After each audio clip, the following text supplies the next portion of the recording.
generally people seem to be pretty good about being good stewards of open source. You all are a very good example of that. But when supply chain attacks do happen, you hear about them a lot. And it's happening more and more. We have so much more interconnected dependency on open source now that any kinds of problems like this just immediately rise to the top of our attention feed.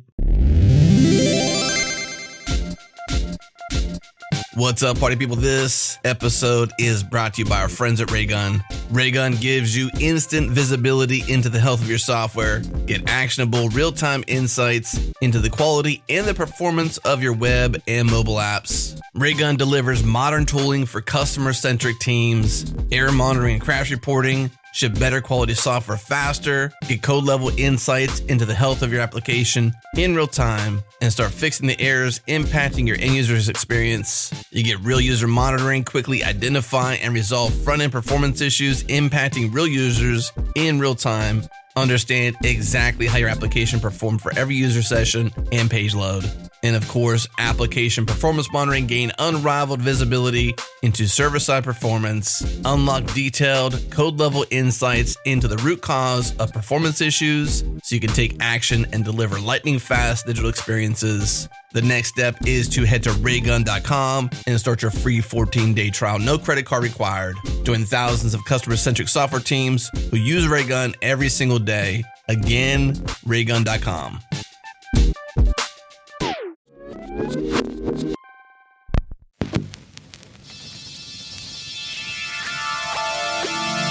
This is JS Party, your weekly celebration of JavaScript and the web. We record live each and every Thursday at 1 p.m. US Eastern. Join the community and Slack with us during the show at jsparty.fm/community and follow along on Twitter. We're at JSPartyFM. Special thanks to our partners at Fastly for shipping our shows super fast to wherever you listen. Check them out at fastly.com. Hey, let's do this. It is party time, y'all.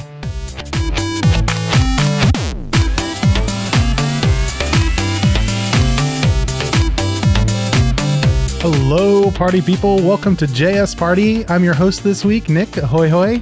And welcome. We are very excited. Well, first off, let me introduce my co-panelist here, and that is Chris, aka Bone Skull. How's it going? Hi. Great. Super. Woo!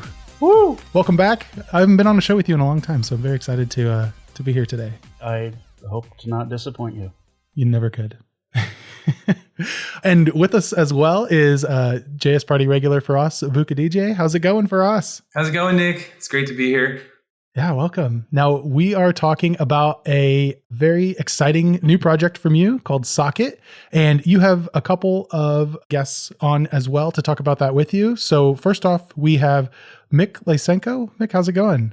Hi, going pretty good.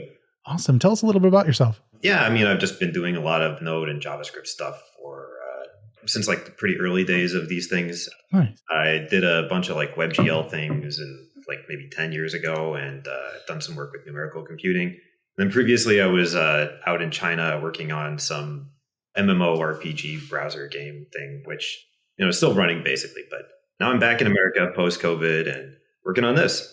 Nice. Very cool. That is like a lot of wildly varying things I was going to say. And then I realized that there's more stuff. It's the abridged version. I don't want to talk about for sure. But yeah, that's like such a cool and unique like segment. Like, yeah, I got a blog actually, 0 FPS. It's got a bunch of like voxel things and stuff like that. Oh, nice.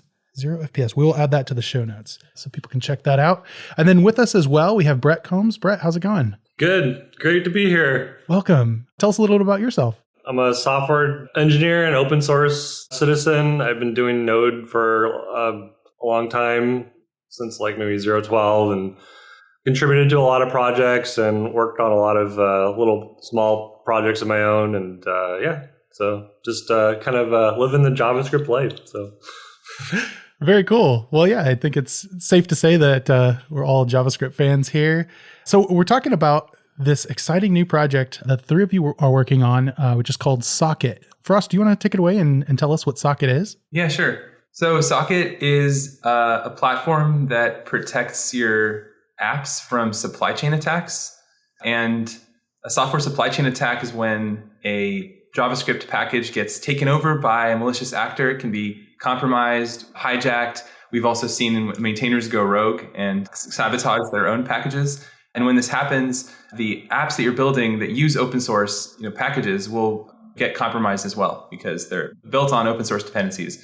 The average app has something like 95% of the lines of code in the app coming from, that come from open source packages. And so the average JavaScript app has thousands and thousands of these dependencies.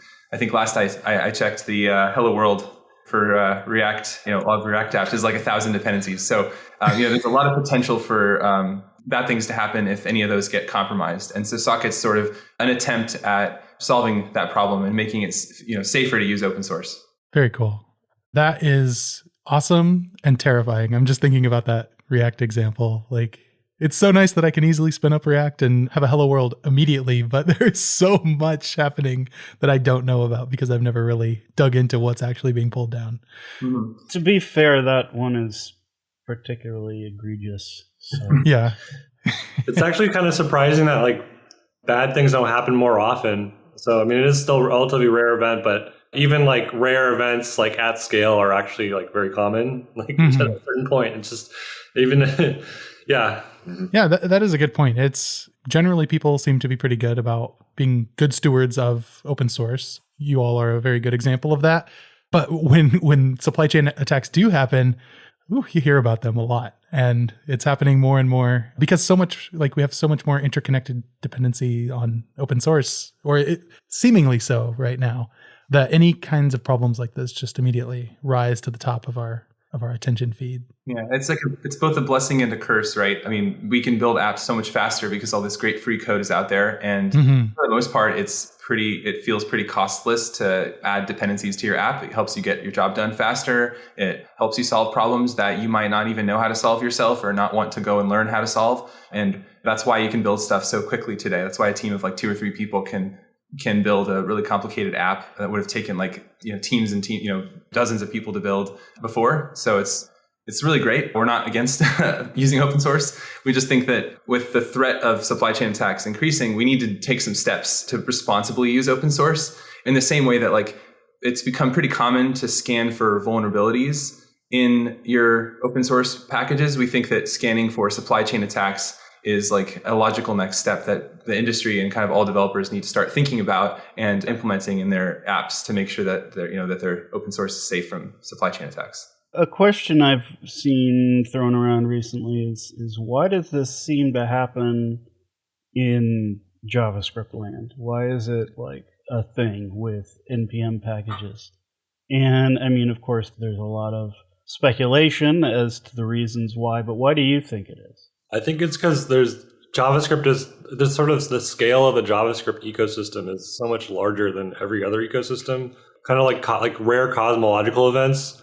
Like when you have just the large scale, like I was saying before, like when you have large scale numbers of things happening over and over every day, like people installing packages every day, things getting published every day, even if it's a very small probability of somebody introducing one of these vulnerabilities, just the sheer number increases the count of those that you see. Also, it's like everyone has some JavaScript in their tech stack, right? So it's like back in the old days, would you bother writing viruses for some obscure Linux that runs on like a toaster? It's not worth it, right? So if you're an attacker, you're obviously going to go after JavaScript because that's where the money is, right? So yeah, we're going to see them there. And then as it gets like more locked down and we figure out how to fix it, they're just going to, like the little cockroaches will scurry off to the other places where it's more vulnerable, right?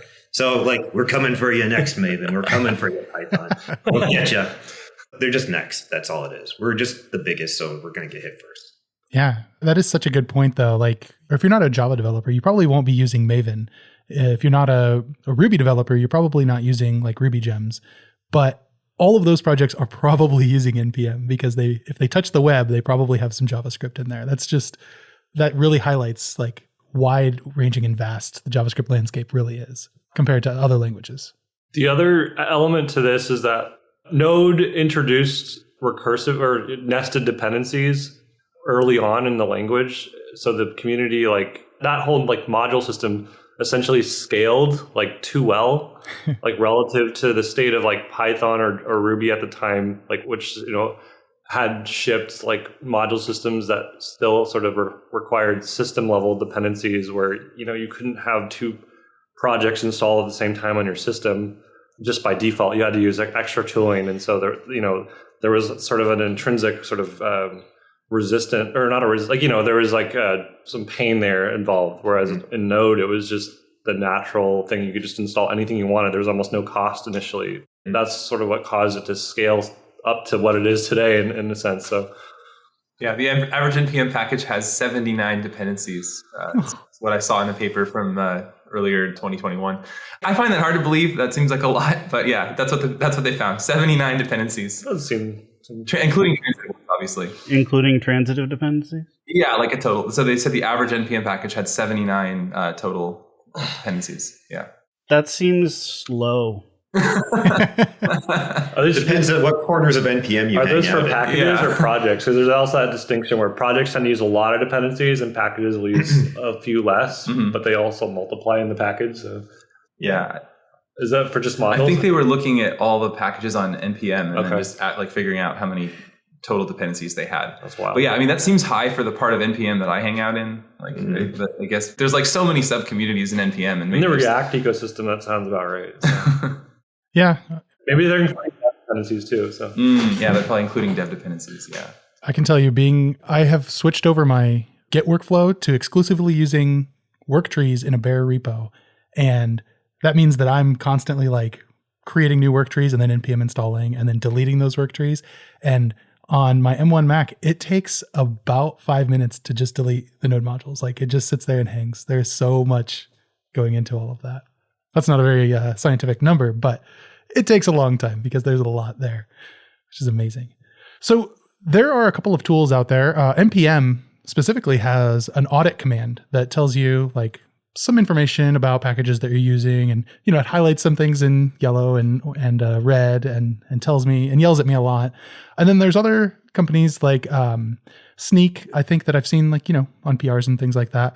Can you tell me what does Socket do differently, or how does Socket compare to the existing landscape that's out there?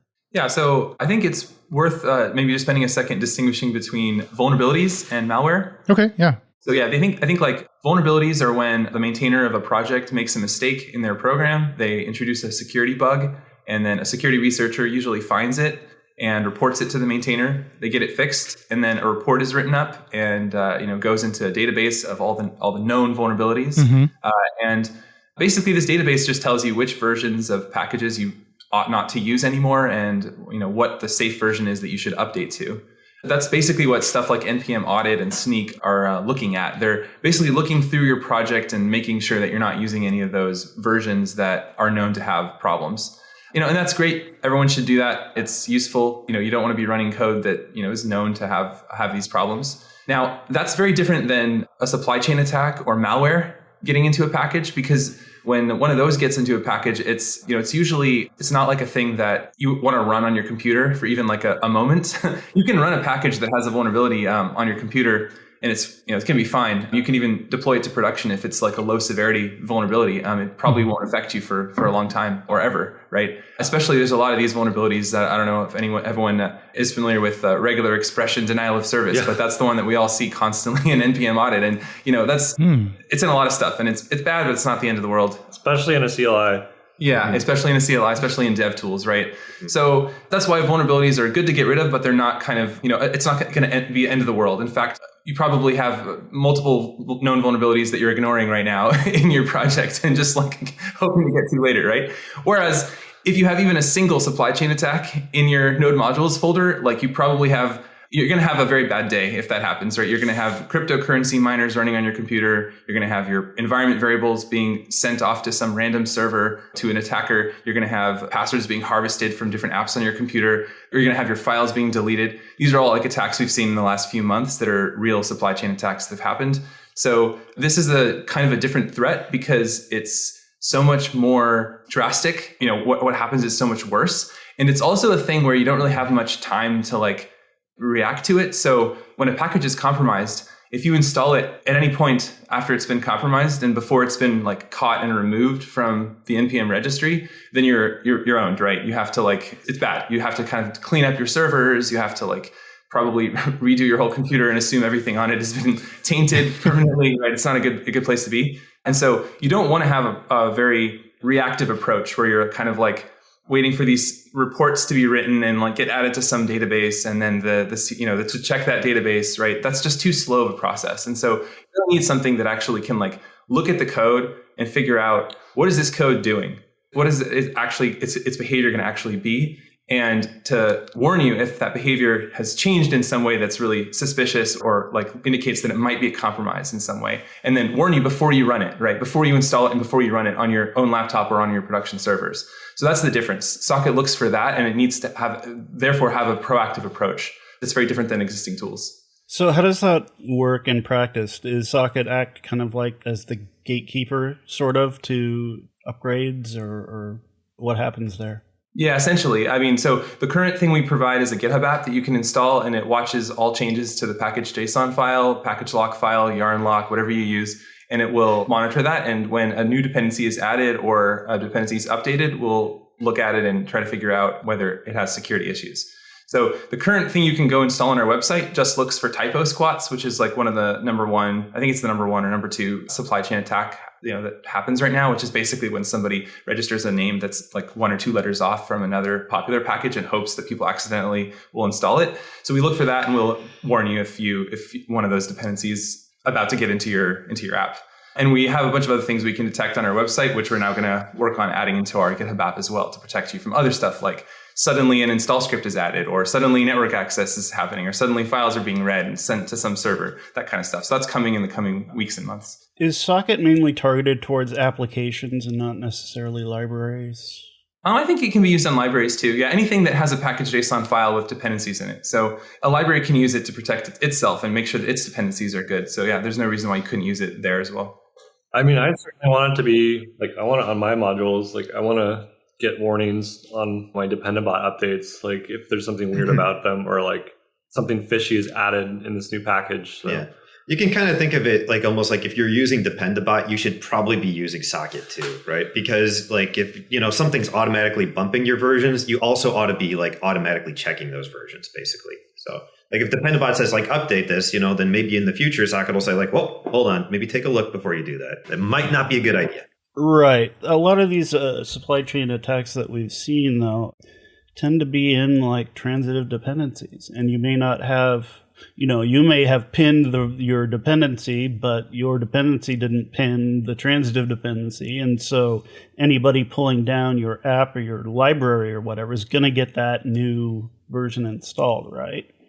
And so it's on that user like to go and use Socket too, right? It's not like my problem anymore or how does that work? Yeah, we scan transitive dependencies. It's the whole dependency tree for all packages and all versions that you have on there. So it's a holistic, deep scan of all dependencies. Of course, this is assuming that you have a package lock file in place. So if you have a package lock file, then we'll look at the actual versions that you're installing, all the way down the tree. Yeah, if there's just a package JSON file, the best we can do is kind of make a guess about what npm install will do. But there's always going to be a race condition there, because npm could update between when we do the scan and like when you do the deploy. So for safety purposes, you should just use a package lock file. But if it's not there, you can make a pretty good guess about what's going to happen. So we do the thing as like fallback. In module development though, like even if you have a package lock for your development and your tests, like the consumers who are installing you, like they don't get those guarantees that, your module does, right? Sorry, that's what I was trying to say. Yeah. I think we're still thinking about like that use case. You could do npm shrink wrap, but that can sometimes cause like dependency, like exponential bloat, basically. So you gotta. As a module maintainer, I actually will appreciate and practice the package lock free development workflow, because in some sense you get a more accurate picture at any given moment, like what your actual consumers are going to be seeing. If you test against a lock file with a module, you actually might miss you rerun that test, it's going to work exactly like you ran it that like 2 weeks ago. But if you ran it without the lock file, like you'd actually see what it's doing today. So I think we're still kind of brainstorming like how to handle that use case. I've thought of ideas like kind of other products have sort of done like almost like a cron test on things just to see like what's going to happen without the lock file. So maybe there'll be something like that in the future. Yeah, but in the future, we can also rerun them, but there's still going to be some delay between like when we detect the change and then when the analysis is actually done for that. And then like if you deploy before it's done, then you're going to miss that. So practically speaking, the only way you could actually be confident that what you're sort of testing and deploying is what's actually running, is to have a lock file, right? So if you're consuming and deploying NPM packages, you definitely need a lock file set up, right? And if you don't want to do it, that's fine. It's your choice, right? But you're taking a risk, basically. Yeah. So ultimately, like if you're deploying a project to some sort of production environment, like that line will, if they have socket installed, they'll get sort of the analysis at that level for the entire tree as well. So that's kind of the idea at the moment. Yeah, so just use a log file, man. Like, why wouldn't be so weird about this? Well, you don't get a choice from that. Well, I look forward to what you come up with in the future for module authors and library authors for that. Yeah, for modules, it's really that's the thing. There's kind of a gateway, like a little like gate in front of like projects getting deployed to production, and that's kind of the gate we're at right now. I'd like to see it move more into the module ecosystem as well. For example, like maybe rather than just reacting to changes in the pull request, like we could open an issue if something weird shows up in your whole tree. So if a new version of a transitive dependency has been like published, a weekly or daily report or something. Yeah, that would be pretty cool.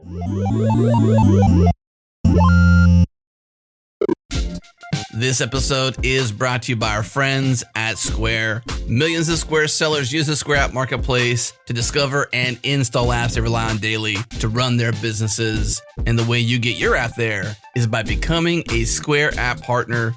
Let me tell you how this works. As a Square App partner, you can offer and monetize your apps directly to Square sellers in the app marketplace to millions of sellers. You can leverage the Square platform to build robust e-commerce websites, smart payment integrations, and custom solutions for millions of businesses. And here's the best part. You get to keep 100% of revenue while you grow. Square collects a 0% cut from your sales for the first year or your first 100 Square referred sellers. That way you can focus on building and growing your Square customer base, and you get to set your own pricing models. You also get a ton of support from Square. You get access to Square's technical team using Slack. You get insights into the performance of your app on the app marketplace. And of course, you get direct access to new product launches. And all this begins at changelog.com/Square. Again, changelog.com/Square.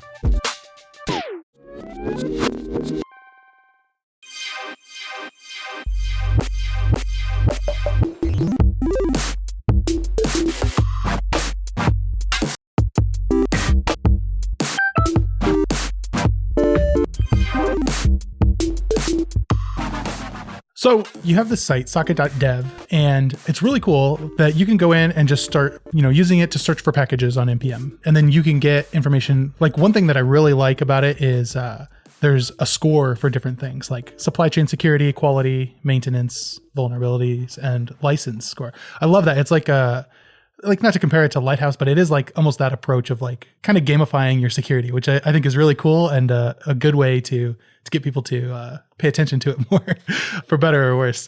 And so like I was just curious, like if you could walk through a little bit of what you get when you go look at a package on socket.dev. So like I'm looking at React, for example, but like any package, what is it telling you there? So when you go to a package page, you get those scores you mentioned. They're basically a composite of a bunch of different issues that we look for. Mm-hmm. So we do static analysis of the package and look for specific, like what we call issues or red flags. They're basically like things that you want to know about in a package. Stuff like the package uses the file system, talks to the network, runs shell commands. Maybe the package looks like a typo squat, or it's unmaintained, or it's deprecated, or it's known malware, or it has high number of CVEs, or it was refactored recently with a major refactor, or it doesn't use an open source license, right? There's all these different issues. We have like 70 plus issues that we look for. Wow. And you can find basically whenever a package has one of those that's really severe, we highlight it right there at the top of the page, so you'll know before you install it and add it to your project. And the cool thing is, like, if you use Socket, you'll even get told if a package has like an install script that's going to run, and we'll even give you a link directly to Mick actually implemented that part where you get a link directly to the line where that, where you can see what that install script would do. Oh, that's cool. It's really cool. Yeah. You don't need to like run it, install it and then like be surprised that some install script is running. It's just like really a really basic feature that's super useful to have. So that's the kind of thing. And then we summarize all that into the scores that you see at the top of the page. And those are in beta right now. We're working on improving them, but they basically give you kind of this high level, like kind of summary of like, okay, this package has like a 0 on its supply chain security. Like maybe I should like figure out why, like what is it doing that's giving it such a low score, right? And maybe maintainers can improve their packages by looking at that. Nice. Yeah, like it's not just like issues too. We also collect like a whole bunch of other statistics, and all of this feeds into the score. So like the lighthouse analogy is exactly where we're working from with this stuff, right? So, and expect the list of things that we check to get improved over time. The current version is very close to like a minimum viable product to get it up and running and like, you know, bootstrapping it. But every day we're adding more stuff and it's getting better. So it's going to keep improving in terms of what it can catch. Now, to go back to something earlier with React, right? It's interesting that on the React page, there's actually a kind of bug with the analysis on that package where it says like there's no tests in React, which is actually true. Like there are no tests in the React NPM package because what React does is when they publish their package online, they actually go through and delete a whole bunch of code and like do some kind of complicated packaging build step to ship it out to NPM before they do that. Which, I mean, you know, like, hey, I guess if they want to do that, that's, you know, their choice, right? But what a lot of people would do if you're looking at, say, like NPM or some other website for inspecting a package, you typically would like to look at the code for that package before you download it and install it. And a lot of people, I think, may naively assume that the code that they see on the GitHub repository is in some way like related to the code that you get in your NPM package. But NPM makes no guarantee that these two things are even remotely correlated. Like there's no check that NPM does that the GitHub repository code looks like the package code. And currently, like short of just installing the package, there's no easy way within the default like NPM ecosystem to just say, okay, what's going on actually inside this package? So at the moment, Socket does not really look at the GitHub side of things at all, right? We will bring more of that into our analysis in the future. But we're very like sort of focused on what's actually in the package. So all of the scores and all of the data that we have reflects the content of what you would get if you install it. So in the case of React, because they modified the code from GitHub and they deleted all the tests, there's no tests in their package, right? So you probably want to like look around inside them, right? And this is actually a common way for people to like sneak in a vulnerability or something kind of sketchy, like if, you know, you're not looking for it, right? Because they can just say, oh yeah, I have a totally legit package on GitHub, but I could put something like sneaky in it when I send it out to NPM. And then if you install it, you're going to get owned, right? But with the Socket, you can actually look at what's actually in the package and see what's in the code and like poke around in there. And we have like contextual links and navigation, and you can like look at what it's actually going to do if you were to install the thing on your computer. So, you know, if someone's like going to go like AWOL or whatever, or like delete tests or whatever, you probably want to know that. So in the case of React, we can probably in the future for tests, once we're ingesting the GitHub data, say like, oh, they don't have tests in their package, in their NPM file, but we found them in the GitHub repo, so maybe it's okay. But that's not implemented yet. Eventually, I think we will get there, but we're not quite at that stage right now. This is like a debate. Should you publish your tests, right?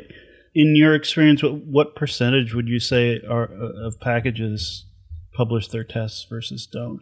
From what I've seen, only extremely weird people care about this and delete their tests. I don't know why it's a big issue, actually. It's an extreme optimization. Yeah. It's what if we delete all our white space in our package file too, right? We shouldn't publish anything that's not minimal. I mean, like, I don't know. Like, I guess if you really want to do that, but like, some people also minify their files that they publish in their packages. I think browserify or webpack the code so that there's only like one file that needs to be required, which can like there's reasons for it to do that. Yeah, I'm not trying to like say that people should never do that. Like, there's definitely some pros to doing that, but it does definitely make it harder to figure out what's going on in the package. Yeah, because you now open it up and it looks absolutely nothing like what's on GitHub, and you're just hoping that like nothing has been snuck in there. And so that's where it really helps to like actually see like what is the code doing. Right. And this is why, you know, we have a concept of supply chain risk, right? Like it doesn't mean that they're doing something bad, but now it's more likely they could do something bad. And so if they're deleting tests, if they're like minifying their code and doing all this other stuff, you got to be a little sketched out about that, right? And like maybe, you know, it's fine, but it's like processed food. You know, you get a little bit of like cadmium or nickel contaminants here and there, and like maybe one or two is okay, but the cumulative effect could give you like terminal brain cancer. All right. The other thing too is like I think there's things we can do with our scores and with the things we like the stuff we show on the package page to maybe encourage better practices. Not that we want to create like a lot more work for maintainers, but there are certain like things that best practices that I think like it would be great if we could make more normal. So something like being able to say, we took the GitHub code, we ran npm install, npm build, and then we ran npm pack, which is what basically simulates a publish and then gives you a tarball. And we compared it to what was on NPM, and we found that it was identical, right? That's almost like the notion of a reproducible build, right? We could say this package, like you can go get the GitHub code and you can run those commands yourself, and you will be able to confirm that that's the code they put on NPM. That's a great thing to know about a package, right? Versus some other package that might like require random system libraries to be installed, and who knows what versions those are, and now the code doesn't even necessarily match, and so you don't know that what you're installing and running is actually what you saw on GitHub, right? So stuff like that, where probably like 99% of most packages, will be able to pass that test, npm install, npm build, npm pack, right? That produces the same thing, but some of them aren't going to pass that, and we should probably be a little bit more suspicious of those packages, right? And encourage them to... You should take a closer look. Exactly. Yeah. Would they have to have their dependencies pinned in their package lock in order for that to reliably... Unless they're rendering it into their NPM package during build, they shouldn't. Yeah, that's a good point. He's making the point that I think like if their Webpack version is like loose or something, then maybe it produces slightly different output. That is a challenge. Yeah, we haven't built this yet. The other thing too is also going back to what you said, we don't want to make more work for maintainers. I mean, like the thing is doing all that extra packing, minifying, deleting test crap. I mean, like that's actually more work. We're trying to convince maintainers to like not do that because it like seems like you're helping, but this might be a case where like the cure is worse than the disease. Like just stop making it so complicated. You could just publish the damn files, right? Why? Because everyone's already running this thing through a build step anyway when they're consuming it. Like you're not optimizing anything that's worthwhile here. You're just making it's making more fragile, basically, right? Sure. But people are going to do what they're going to do. And I'm sure people will argue with me about that philosophy. But getting back to your original question, like you asked, like how many packages have their tests published? The biggest number that you need to think about there is, I think someone did, I saw this stat a while ago, so it's out of date, but something like 60% of NPM packages don't even have tests, period, like at all. So it's not like they removed them, they just never wrote them. Shocked, I tell you. You're probably going to want to know about before you choose a package. Yeah. The other like just little piece of tidbit I'd throw out there as well is like back in the early days of Node, there were like a lot of sort of like DX design ideals around how like Node modules should work. And one of the original ideas was like you could actually just go into Node modules and like get init like the dependency and like make contributions out of your dependencies folder. And what we've obviously like gone far away from that. Like NPM in some sense has like turned into a much more simple tool, which is just shipping tarballs to your local development or CI pipeline. But in some sense, it's like maybe you want to know like how is this maintainer treating this tarball? Is it just like a sort of built binary packed thing that they send to you, or is it there's actually a strong connection with like the original source files? Yeah. So it's not going to be like a serious penalty necessarily without it. It's just metrics that like, it's kind of like a shortcut to like the idea is you look at the socket security report on a particular package, and rather than having to like go research these little details, like we all know how to do as like developers and maintainers, like we can just kind of answer these questions a little quicker without having you to like dig around in the files tab and like see what it's actually doing. So yeah. And I could see that like removing tests or doing like optimizations, like removing white space, things like that, being like holdouts from like the original days of JavaScript, where you're shipping to the browsers. So you want to have as little things as possible, but it's also possible that it's just like accidental in the case of like, I don't know, maybe my entire code base is written in TypeScript, and then the build command, is just looking at what files, start from main or whatever, and tests are never part of that. And so it just never gets built out. And there really is no connection. Yeah, that's why this stuff is going to be like important to get right and to be really kind of sensitive to. There's so many different workflows people have, and there's so many things we use NPM for. Like, originally we had a bug where, we would find packages that just had CSS in them, and we would classify them as like empty packages that don't do anything. But it's like, no, that actually CSS packages, it's like a thing people use NPM for. So like, okay, so we're discovering all these different things. Some people publish C code to NPM and just use it. It's like there's so many things people are using it for. So exotic workflows, yeah. So we have ESM in the browser now, so you can actually publish like a real ESM like artifacts to NPM and then pull them out of NPM with like something like unpackage or I think Skypack or something. They get directly into the browser. In that case, like maybe you would minify it. Maybe the CDN should do it. These are kind of questions people are still exploring and deciding about. So I still think it's premature optimization. Old school. There was no browser workflow out of NPM when Node came out. Like it was always assumed that you would essentially download it to node modules and then run it through a bundler first. So as things get stretched and bent, those assumptions start making less sense in some context. So now, one thing I'm curious about is going back to those, what did you call them? The performance or the security scores? The scores at the top of the page? Yeah, we've just been calling them securities. They're quality scores or security scores. Quality scores. Okay. Yeah. Like this is interesting, me looking at React and being able to see that, but I'm thinking more in terms of like my day-to-day application development. Is there a way that I could get scores similar to how I get Lighthouse scores for my app and how I'm performing it, that I could get this like as a total of... yeah, we're working on that right now.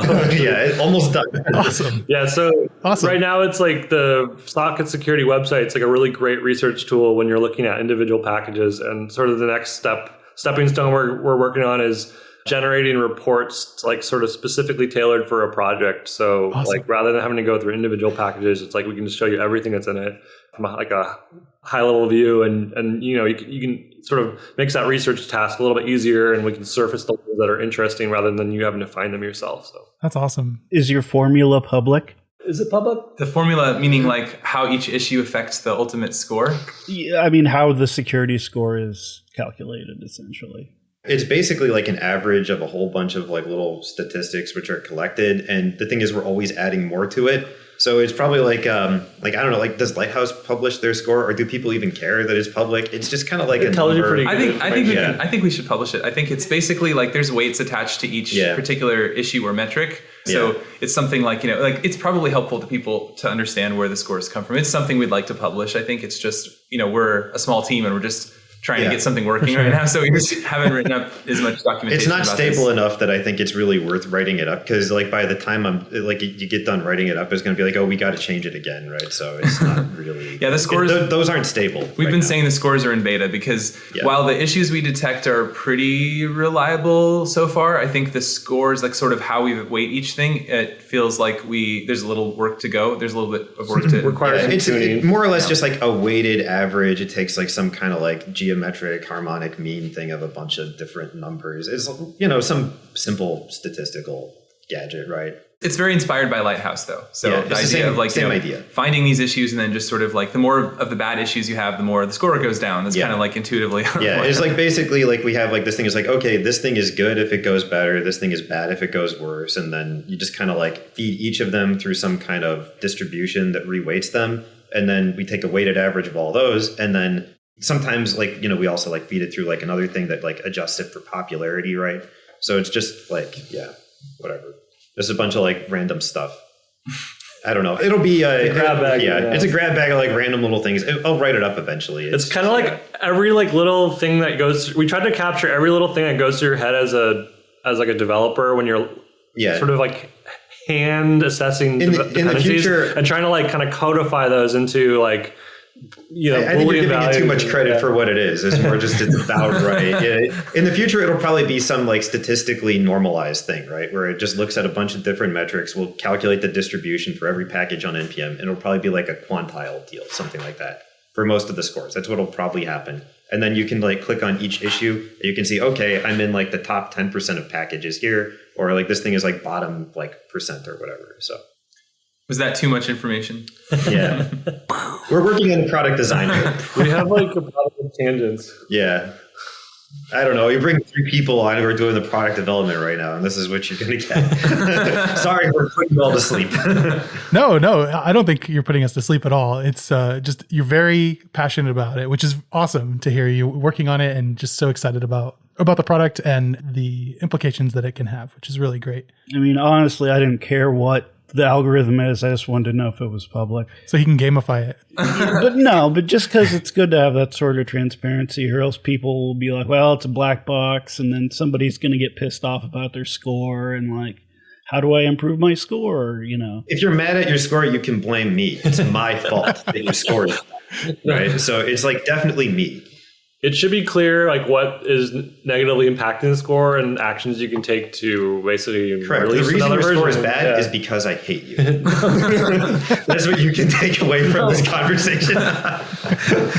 No, Mick. This is why we don't let Mick do public interviews. Yeah, there was some I don't know, should we let him on here? And then I'm like, I don't know, guys, do you think this is a good idea? No, there's actually it's just there's bugs basically, and we're still working on it, and it will get better, I think. Right? I will learn to love.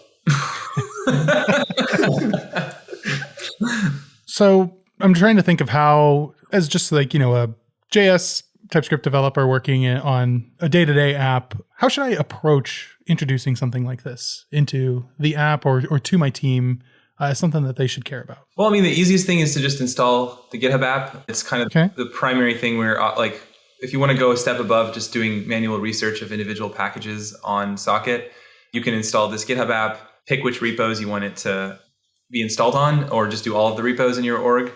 And then it will watch pull requests for changes to the package.json file and the other associated files, and then leave a comment when it sees typo squats. So far, typo squats is what the app does. And it's not a thing that happens super often, but when it does, it is something that you would want to know about because, it does have quite a lot of potential consequences. And that app will kind of expand with more functionality over time. We're going to probably introduce a socket.yaml file that you can add to your project or to a top level repo that would control the settings of Socket and kind of what things it alerts on, kind of what it does, what actions it takes. But if you go ahead and add the current app today, it will evolve and expand into this more full featured thing over the coming weeks. But typo squatting is it's a thing where if you add it today, probably you're not going to get an alert from it unless you make a mistake, in which case you'll probably be really happy that it sent you an alert. But the kind of stuff that it catches is stuff like, there's a package called browsers list that a lot of people use. I'm guessing you guys have used it or heard of it. Mm-hmm. But there's a common typo people make with that, which is to install browser list, singular browser list. And that package is a completely different thing. It used to do something else, and then now it was removed from NPM, and it was a security holding package for a while, which makes me think somebody was doing something nefarious with it. And now if you install it, it just throws an exception instantly. So someone's, I guess, published something else there to kind of throw an exception and tell you that you've made a typo. But anyway, this is a package where there's no reason to add this to your package.json file. There's no good that will come from this. And in fact, we found, using Socket, we found a tool, actually Preact. Everyone knows Preact. The Preact project was depending upon browser lists and browsers list. They installed both of them, right? Probably because someone typoed the first npm install and then typed it again correctly the second time, right? And forgot to remove the old package. So that's the kind of thing that if you install the Socket GitHub app, we can catch. We can tell you, what are you doing installing browser list? That thing only gets 10,000 installs every month. You probably wanted the other one, which gets 10 million installs every month, right? So that's what it can do today. The other thing you can do that's even less, rather than having to convince have an app install, is just start using the socket.dev website to research new packages or packages that are giving you hassling you in your project. You can find some weird stuff in there sometimes, like, oh hey, look, this thing's right into the file system, even though it's just a date picker or whatever. Mm-hmm. You can use it as a way to justify we should fork and make this better, or we should just get rid of this thing's doing weird stuff, just a shortcut to doing research within sort of the transient dependency tree of various packages. So, and then once we have project reports out too, that'll even automate that process a little bit further, but it will require the app install though. So. Or if I go look at a package on socket.dev, I'm interested in installing this package. So I go and preemptively just do a quick check. Will it tell me about any transitive dependencies that might be trying to do shell access or anything like that? Yeah. Very cool. Okay. You go to the issues tab. There's two tabs in that. One's called package issues. The other is called dependency issues. The package issues are just the issues related to the top level package. And then the dependency issues sort of collects all issues it sees through the entire dependency chain. So yeah, cool. And we're going to be working on making this stuff more accurate and digestible too. So at the moment, it's still kind of noisy and things will. Some of them are not ideal, but I think it's actually kind of informative, and you can still find surprising stuff even in its current state. So it's getting better. There's a lot of things that are kind of almost working right now that we'll have out there pretty soon.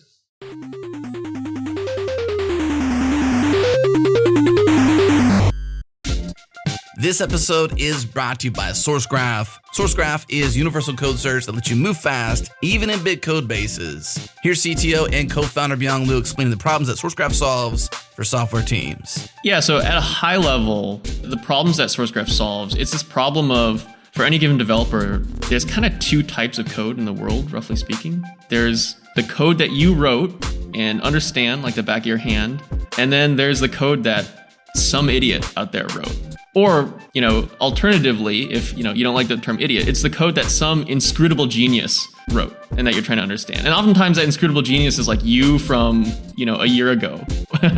and you're going back and trying to make heads or tails of what's going on. And really, Sourcegraph is about making that code that some idiot or inscrutable genius wrote feel more like the code that you wrote and understand kind of intuitively. It's all about helping you grok all the code that's out there, all the code that's in your organization, all the code that is relevant to you in open source, all the code that you need to understand in order to do your job, which is to build the feature, write the new code, fix the bug, etc. All right, learn how Sourcegraph can help your team at info.sourcegraph.com/changelog. Again, info.sourcegraph.com/changelog. And by SignalWire. SignalWire offers APIs, SDKs, and edge networks around the world for building the realest real-time video and video communication apps with less than 50 milliseconds of latency. They use WebSockets to deliver 300% lower latency than APIs built on REST, making it ideal for apps where every millisecond and responsiveness makes a difference, like apps that need instant natural language understanding, real-time machine vision, or large-scale video and audio conferencing. Here's what makes them different. They use MCU, multi-point control unit, that mixes all video and all audio feeds on the server side and then distributes a single unified stream back to every participant. That way, every participant in the apps you ship experience the same video and the same audio.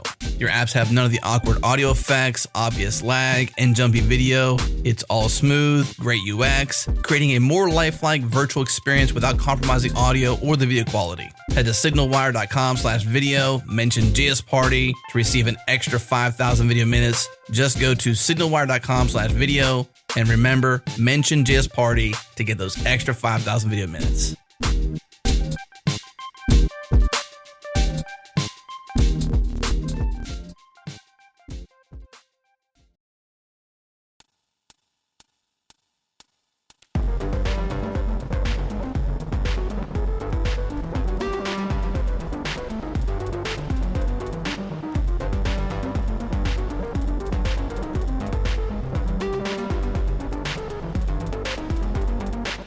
So recently there was a supply chain attack, and a popular package, I think it was Node IPC, included another package which is called Peace Not War. And Peace Not War, first I'm not sure, it started looking at your IP address and zeroing out your hard drive if you live in Russia, and then it pulled that out, and I think what it does now is creates a file on your desktop. I don't know.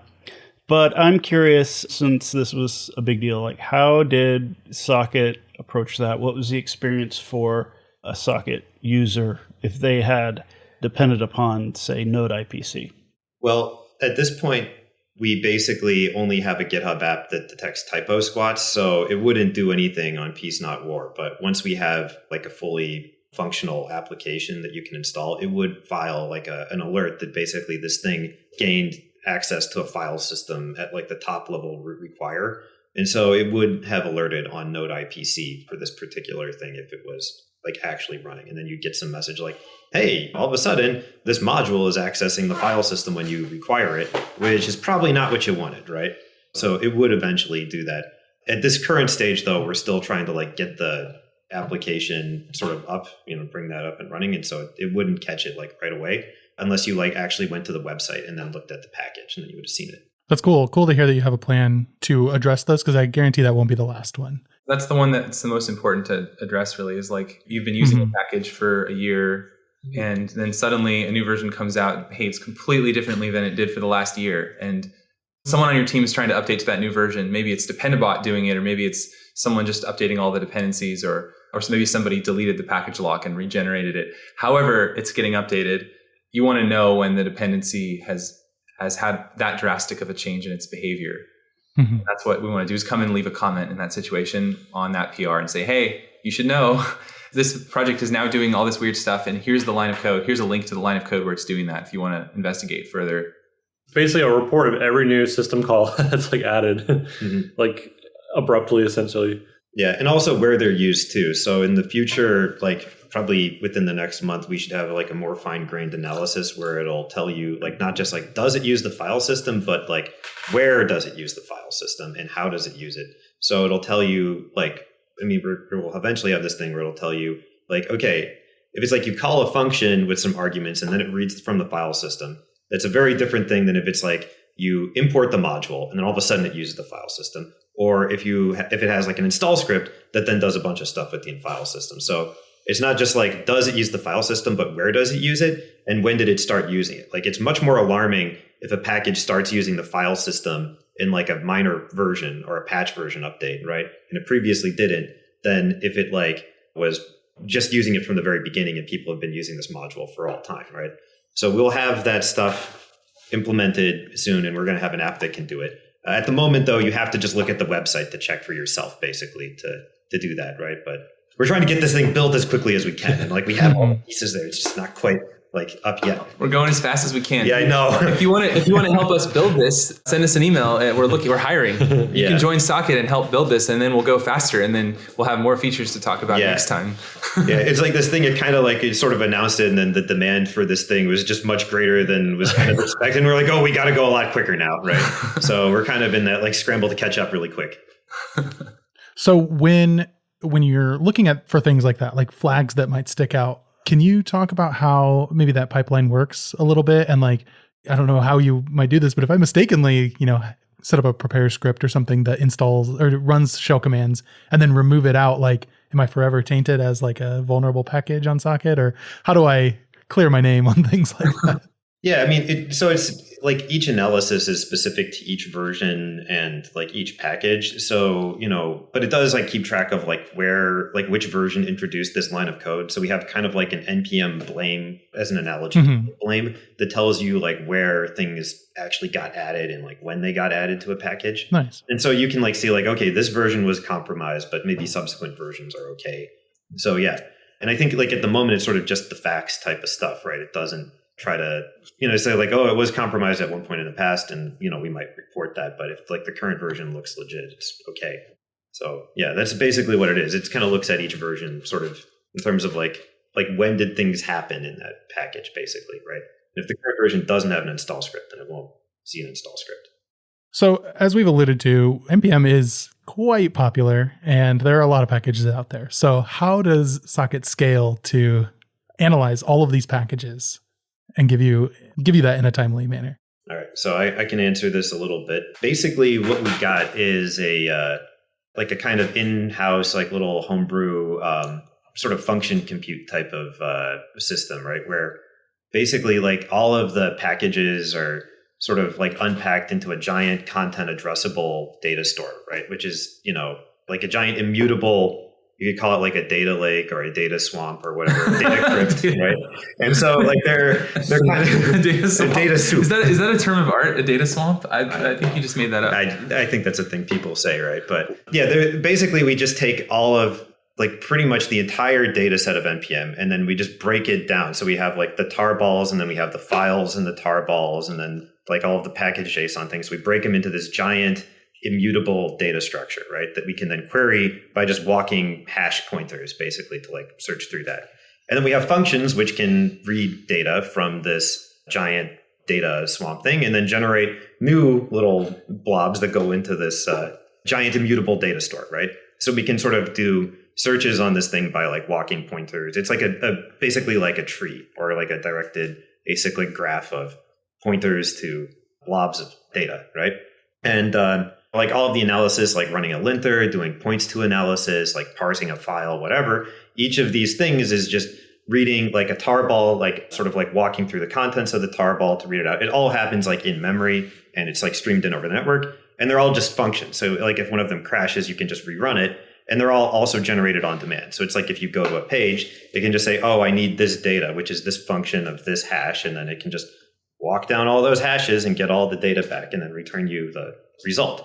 And if we've already calculated it, because they're just functions, we can memoize them to optimize the execution. So we just cache the results of them. So the parallelism happens at the level of functions, and we can also memoize them at the level of functions. And so you can even have things where it's like you have these very big, deep, complex function trees, but you can start calculating it. And if like it crashes halfway through, then the stuff that's already been done, you can keep it, and then it can just restart from that like next time, Like it's like basically a user goes to a page, it starts crunching numbers, and then they navigate away, then we can just cancel that whole task. And then the next time someone comes back in, it'll start calculating the rest, and then the results just stream back in as you're sort of clicking through stuff and walking around. And that's it.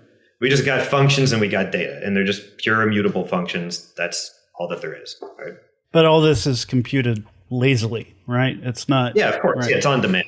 And so do you have anything that like polls or sits on a feed and waits for new published packages then? Yeah, so the way that works is we basically tail like the npm package feed, right? And then you have sort of like a root pointer or whatever, which is like the state of all packages in npm. And then new packages come in, you build a new block and you throw it back in there, update a pointer, and it redoes everything basically.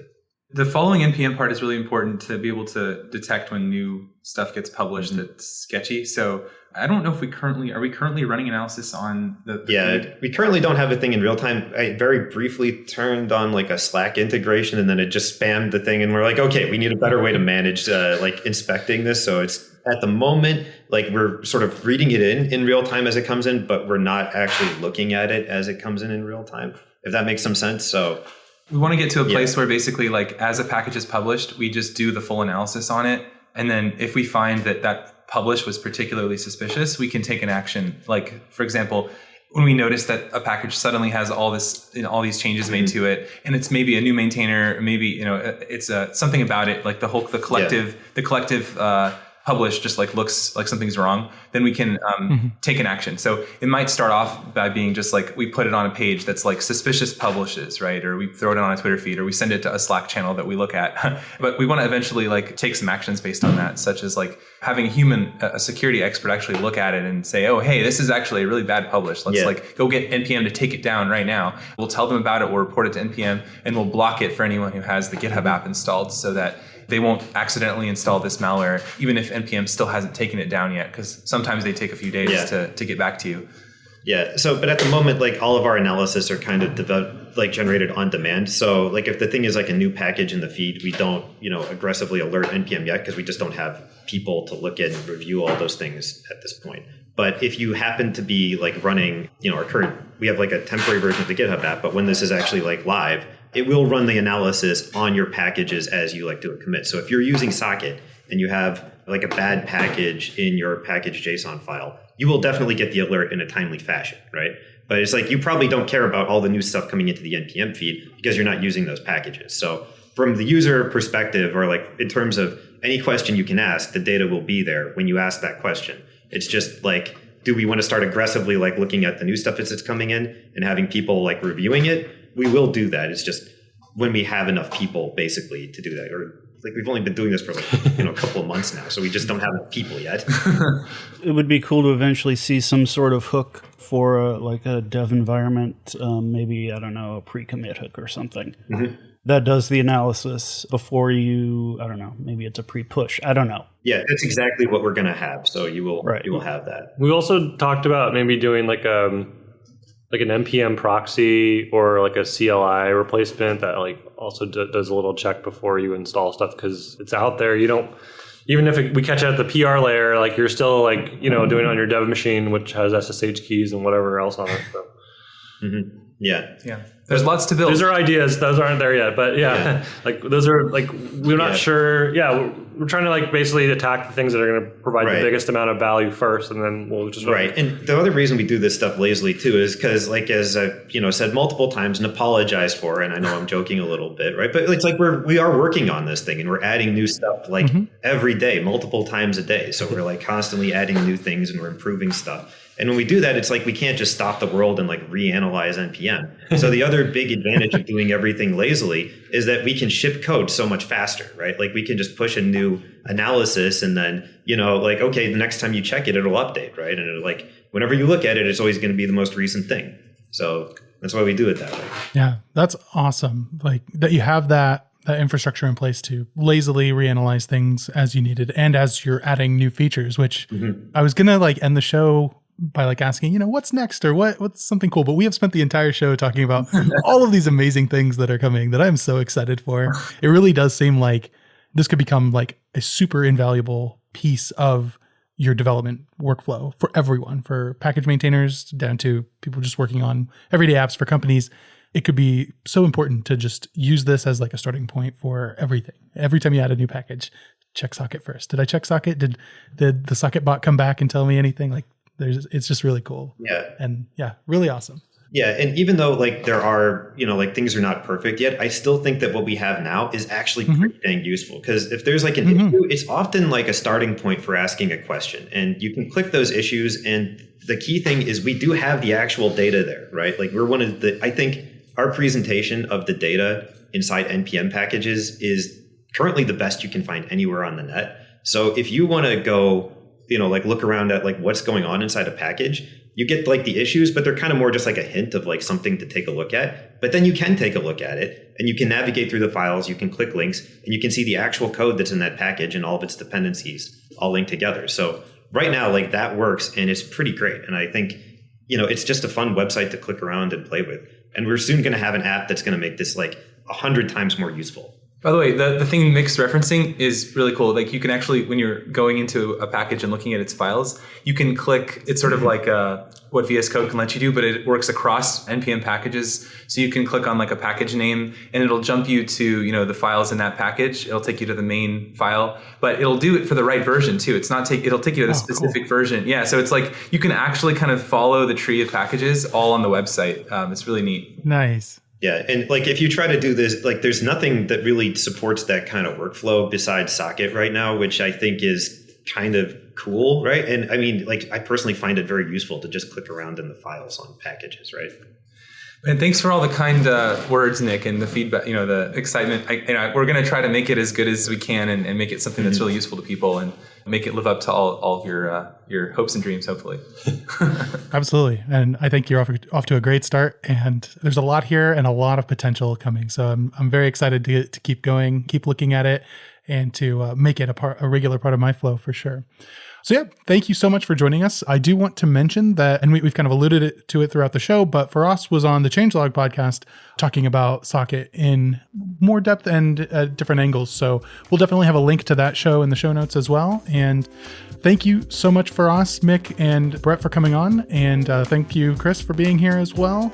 And we will see you next time. Bye. Thanks for having us. Bye-bye. All right, that is our show for this week. We hope you enjoyed it.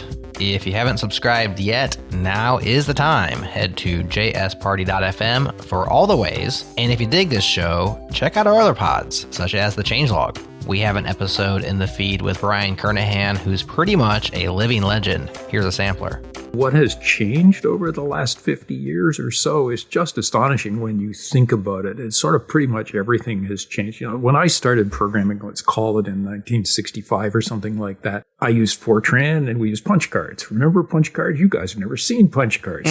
Sorry. I've seen a picture of a punch card. Yeah. Yeah. And that summer I spent at MIT in 1966 was a revelation because they had timeshare. Continue listening to that conversation at changelog.fm/484. Thanks once again to our partners at Fastly for helping us deliver our shows all around the world, to Breakmaster Cylinder for keeping our beats farm fresh and glitching, and to you for listening. We appreciate you. Next up on the pod, K-Ball and I digest some headlines and play our second ever game of Head Lies. Stay tuned for that. We'll have it ready for you next week. If you're writing your first NPM package, I highly recommend keeping it.